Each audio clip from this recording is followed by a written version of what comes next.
A very good morning dear aspirants. Byju's के government exams prep channel में आप सभी का हार्दिक स्वागत है।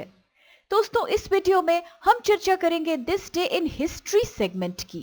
एक ऐसा सेगमेंट जहां हम लेके आते हैं इतिहास से जुड़े कुछ ऐसे आवश्यक फैक्ट्स और घटनाएं जो आपके सभी आगामी गवर्नमेंट परीक्षाओं के दृष्टिकोण से बेहद लाभदायक है। Towards the end of this session, we will also talk about some important questions.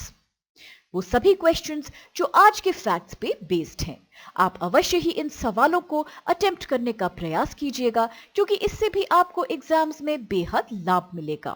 With this आइए दोस्तों शुरुआत करते हैं अब 27 जनवरी अर्थात 27 जनवरी के दिनांक से जुड़े हमारे सभी इंपॉर्टेंट ऐतिहासिक फैक्ट्स की। सबसे पहला फैक्ट आज का संबंधित है वर्ष 1556 के साथ, when Humayun the second emperor of the Mughal empire passed away. Humayun के बचपन का नाम था नासिरुद्दीन मोहम्मद और वह बाबर के सबसे बड़े पुत्र थे। इनका कोरोनेशन 29 दिसंबर को वर्ष 1530 में किया गया था। He was the second emperor of the Mughal Empire who ruled over a large territory in what is now Afghanistan, Pakistan, Northern India and Bangladesh from 1530 to 1540 and then once again from 1555 to 1556. Humayun के सामने कई चुनौतियां आईं जब इन्होंने कार्यभार संभाला, जैसे his younger brother Kamran posed a threat for him in northwest frontier of his kingdom. East में अफगान्स एक बड़ा खतरा थे और Bahadur Shah the king of Gujarat and Malwa was also a prominent danger. राजपूतों को बाबर ने काफी हद तक कंट्रोल किया था, लेकिन पूरी तरह से वो सबड्यूड नहीं हुए थे और इस वजह से even they posed a massive challenge to the new rule of Humayun, who was still rather inexperienced and not so familiar with the politics of kingdom. उन्होंने कई युद्ध लड़े, जैसे कि Humayun invaded Kalinjar and forced its king into submission. He led the siege of Chunar in 1532 and forced Sher Shah into submission. He defeated Bahadur Shah, the ruler of Gujarat, and annexed almost the entire region of Gujarat and Malwa. वर्ष 1539 में चौसा के युद्ध में हुमायूं और शेरशाह सूरी के बीच जब वो लड़ा गया तो हुमायूं को हार का सामना करना पड़ा और वर्ष 1540 में एक बार फिर से बैटल ऑफ कन्नौज में दोनों का सामना हुआ और यहां भी Humayun was decisively defeated by Sher Shah. इसके पश्चात Humayun took refuge in the court of Shah of Iran, that is Persia, जिन्होंने हुमायूं की बहुत मदद करी। और बाद में when the successors of Sher Shah were not strong enough to hold the empire together, Humayun marched from Kabul to Delhi in 1555 and defeated Sikandar Suri in Punjab. इसके पश्चात he went to Delhi and Agra और दोनों का easy possession इनके हाथों में आ गया। इनकी मृत्यु 27 जनवरी 1556 में हुई और इसके संदर्भ में यह भी आप याद रखिए दोस्तों कि हुमायूं's टूम्ब, जिसको कि मकबरा ए हुमायूं भी कहा जाता है, वो नई दिल्ली में स्थित है। This tomb was built in 1570 and this is of particular cultural significance क्योंकि ये पहला गार्डन टूम्ब था on the Indian subcontinent और इसको यूनेस्को द्वारा एक वर्ल्ड हेरिटेज साइट भी बना दिया गया in 1993। और ये बात तो हम सभी जानते हैं कि the third Mughal emperor Akbar, जिन्होंने रेन किया था 1556 से लेके 1605 तक, वो हुमायूं के पुत्र थे और उत्तराधिकारी थे। With this now let's have a look at the other fact of today and this is associated with 1921 that how the Imperial Bank of India was founded, जिसको कि बाद में State Bank of India बना दिया गया था।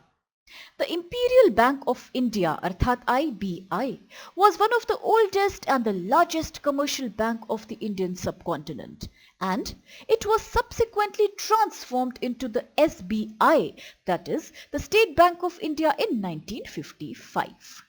During the British rule in India, the East India Company had established 3 banks जिनका नाम था Bank of Bengal, bank of Bombay and the bank of Madras, और इनको प्रेसिडेंशियल बैंक्स कहा जाता था।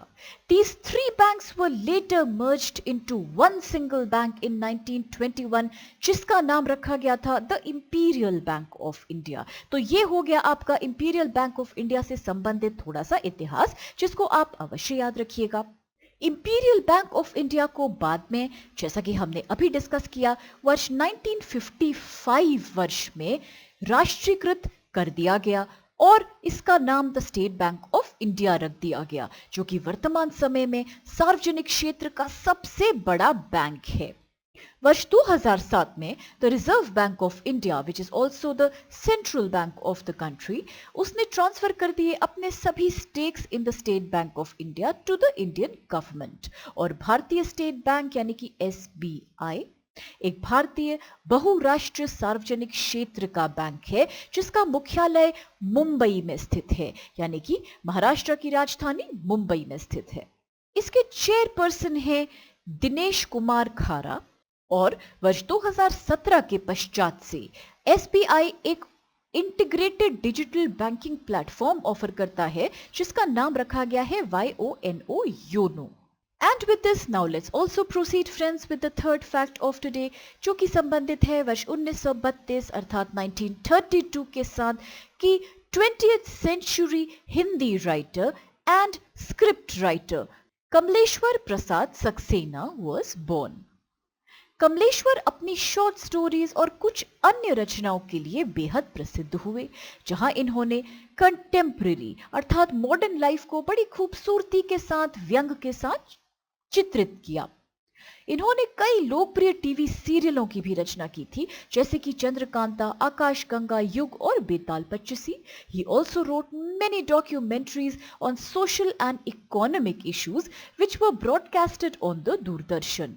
He was awarded the 2003 Sahitya Academy Award for his novel based on the partition of India in 1947, जिसका नाम है कितने पाकिस्तान, और ये किताब इनकी बेहद प्रसिद्ध है। भारत सरकार ने इनको वर्ष 2005 में पद्म भूषण द्वारा सम्मानित किया। And a collection of his short stories in English translation, जिसका नाम है Not Flowers of Henna, was released in 2007. इनके द्वारा लिखा गया एक बड़ा ही प्रसिद्ध उपन्यास है, आप कह सकते हैं एक टेक्स्ट है, जिसका नाम है जॉर्ज पंचम की नाक। ये इतना प्रसिद्ध है कि कई स्कूलों में as a part of Hindi literature syllabus ये पढ़ाया भी जाता है। With this, now let's have a look at the other fact of the day, and this is associated with 1945. On 27th January 1945, during the close of the Second World War, the Soviet Red Army, as a part of the Allied forces, liberated the largest Nazi concentration camp, जिसका नाम था Auschwitz-Birkenau, and this day was chosen by the United Nations in 2005 as the International Holocaust Remembrance Day. Auschwitz concentration camp Germany में Nazi शासन द्वारा Germany और अन्य German कब्जे वाले क्षेत्रों में द्वितीय विश्व युद्ध के दौरान एक कॉन्सेंट्रेशन और एक्सटर्मिनेशन कैंप का एक कड़ा नेटवर्क था। ज्यूज को जर्मनी और अन्य जर्मन कब्जे वाले राज्यों से इन कैंप्स में जबरदस्ती लाया जाता था और यहाँ इनको बहुत ज्यादा तरह के टॉर्चर्स और अमानवीय परिस्थितियों का सामना भी करना पड़ता था। They had to face unpaid, extensive and inhuman labor, and apart from that, horrible forms of atrocities, starvation and medical experimentations. अक्सर इनकी सामूहिक हत्या भी कर दी जाती थी। It is estimated that out of 1.3 million people जो ये कैंप गए थे इन ऑशविट्ज, at least 1.1 million people had died. इसमें से 90% विक्टिम जूइश कम्युनिटी से थे और बाकी अन्य थे रोमानी, पोलिश अर्थात पोलैंड से, सोवियत प्रिजनर्स ऑफ वॉर्स और बाकी कई नेशनैलिटीज के लोग। नाजी शासन द्वारा द्वितीय विश्व युद्ध के दौरान लाखों लोगों की इस सामूहिक क्रूरता और हत्या को ही हॉलोकास्ट का नाम दिया गया है। The Red Army liberated the Auschwitz concentration camp on 27th January 1945 और Israel was the first country to start observing this day. संयुक्त राष्ट्र अर्थात यूएन ने भी अपने सभी सदस्य देशों से अनुरोध किया है कि इस दिन लाखों होलोकॉस्ट की पीड़ितों के सम्मान में चिन्हित किया जाए और इसीलिए नवंबर 1, 2005 था वो वर्ष जब यूएन ने अडॉप्ट किया था resolution to observe this day every year as the day for remembering the victims of Holocaust और इसीलिए पहली बार यह दिन ऑब्जर्व किया गया था 27 जनवरी वर्ष 2006 में। The Holocaust till date remains a powerful symbol of anti-war sentiments and is also a reminder for people to stop discrimination and end the targeting of people on the basis of religion, ethnicity, political beliefs and personal beliefs. With this आइए दोस्तों देखते हैं आज का अगला जरूरी fact और ये संबंधित है वर्ष 2009 से when former president of India R. Venkat Raman passed away. Bharat के पूर्व राष्ट्रपति आर वेंकटरमन का इस दिन निधन हो गया था। रामास्वामी वेंकटरमन एक भारतीय वकील, भारतीय स्वतंत्रता कार्यकर्ता और राजनेता थे जिन्होंने केंद्रीय मंत्री और भारत के 8वें राष्ट्रपति के रूप में कार्यभार संभाला था। उनका जन्म मद्रास प्रेसिडेंसी में हुआ था और कानून का अध्ययन करने के पश्चात वो मद्रास उच्च न्यायालय और भारत के सर्वोच्च न्यायालय में अभ्यास भी करते थे। अपनी युवावस्था में ही वह भारतीय स्वतंत्रता आंदोलन के एक कार्यकर्ता बन गए और भारत छोड़ो आंदोलन अर्थात क्विट इंडिया मूवमेंट में इन्होंने जबरदस्त पार्टिसिपेशन किया। He was appointed as the member of the Constituent Assembly and the Provisional Cabinet. He was elected to the Lok Sabha 4 times and served as both Finance Minister as well as Defense Minister. वर्ष 1984 में he was elected as the 7th Vice President of India. And in 1987 he became the 8th President of India and he served from 1987 to 1992. Before being elected as the president, Venkat Raman also served a small period as the governor of the International Monetary Fund, also for the International Bank for Reconstruction and Development and the Asian Development Bank.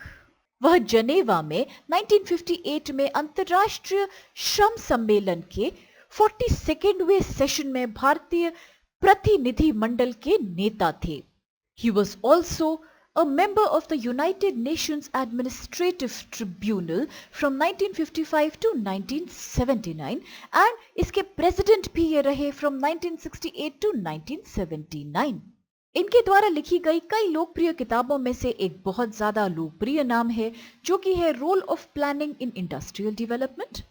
And यहाँ ये भी आप याद रखिए friends कि he was the recipient of a souvenir from the Secretary General of the United Nations for distinguished service as the President of UN Administrative Tribunal। अब इन सभी जरूरी फैक्ट्स के साथ चल के देखते हैं कुछ खास क्वेश्चंस जो आज के फैक्ट्स पे बेस्ड हैं। एंड पहला सवाल यहाँ कहता है which of these is not true about Humayun's tomb, अर्थात हुमायूं के मकबरे से संबंधित इनमें से कौन सा कथन सच नहीं है।